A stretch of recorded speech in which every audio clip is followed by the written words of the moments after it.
DJ Amit Raj. Tamalpur Haat. Presented by Aditya Recording Studio, Gopalganj.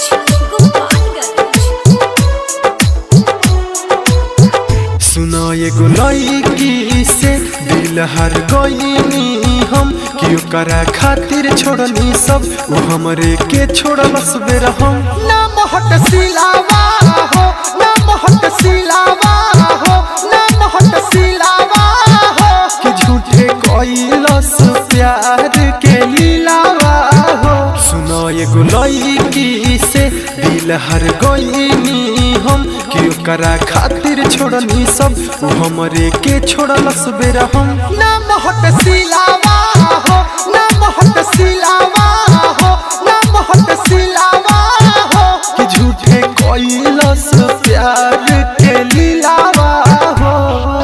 DJ Amit Raj. Tamalpur Haat.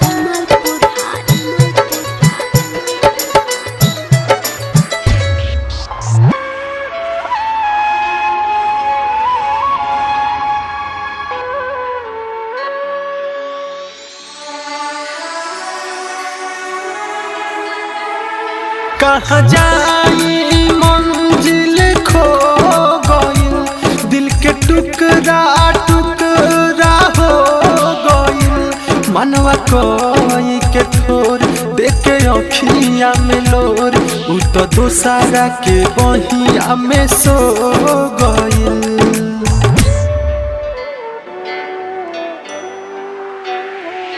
कहाँ जाई मंजिल खो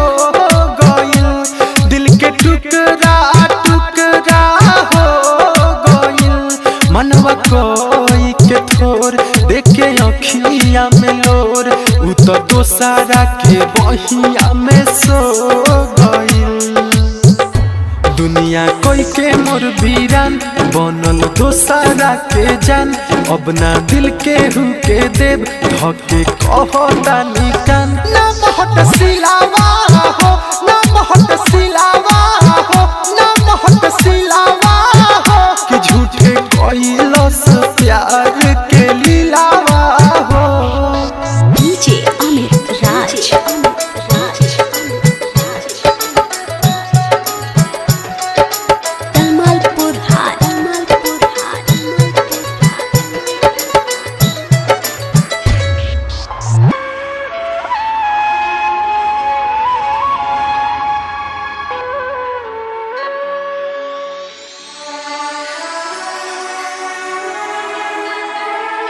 सारा खुशियाँ छीन के ले गइल दर्द दिलावा में दे गइल रोवे अखिया सुना कहे बतिया सुना हो बेकार प्यार ओकरा से भइल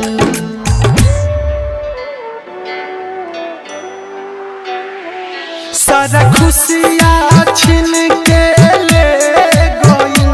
दर्द दिलावा में दे गइल रोवे अखिया सुनो कहे बतिया सुनो हो बेकार प्यार ओकरा से भइल दीपक हो सुनो बात के मिलत रहे रोजो रात के कि मरलस छतिया में छुरी जवन सुन से सोनाथ के ना महट सिलावा